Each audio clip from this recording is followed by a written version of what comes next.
So these first two studies I've shown you are very correlational. Go out into the field, see what existing things matter to success. I also wanted to look in the lab.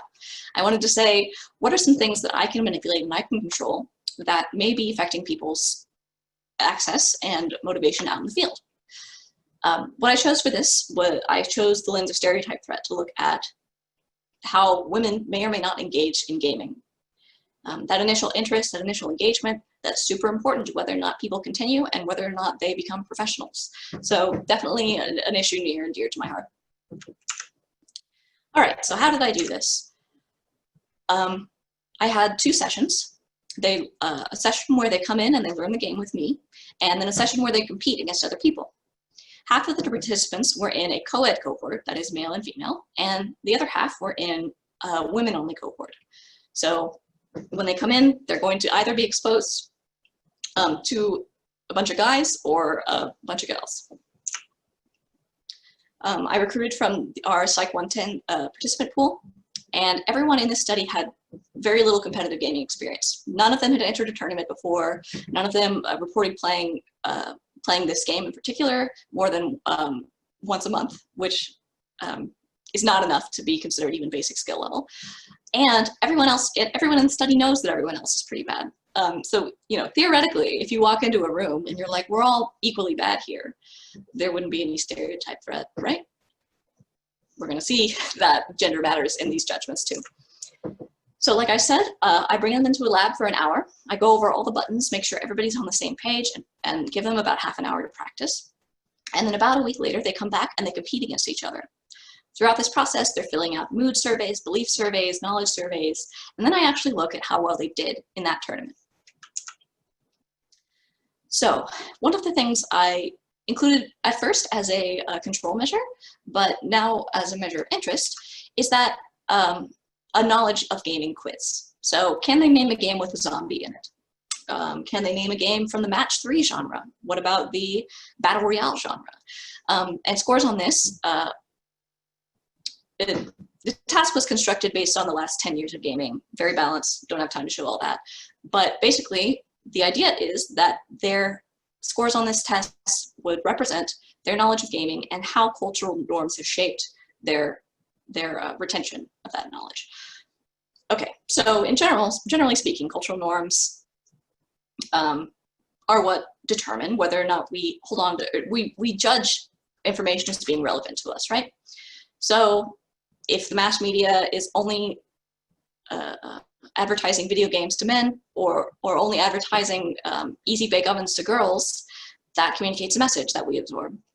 Also, peer groups are very, very important to any kind of cultural norm, enforcing them. You get teased if you're a girl that reads the Pikmin handbook on the playground like I did, etc.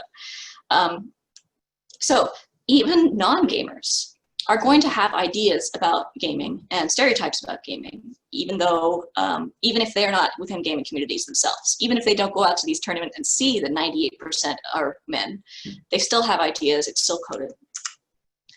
And we see that in novices' performance on this written knowledge of gaming quiz.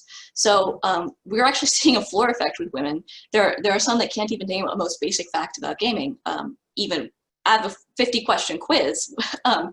And there's a man, you can even see there's a man that says he's not a gamer, but still scored 34 out of 50 on this quiz. So maybe he's not a gamer, but he probably knows a lot of gamers. Or he lied. You know, that happens.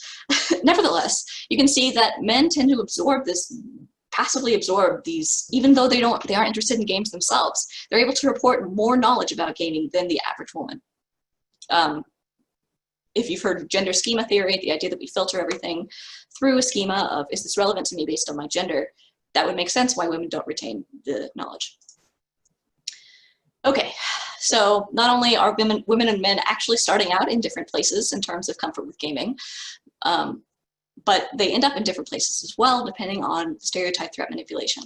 So I took anxiety measures at baseline, before the tournament, and after the tournament. You can see on this graph, the darkest bar is baseline and everybody's about the same. Immediately before the tournament, everybody is about the same. But then the amount of anxiety after the tournament, immediately after you finished, is very different depending on if you're a woman in the female-only cohort or a woman in the male or co-ed cohort, right?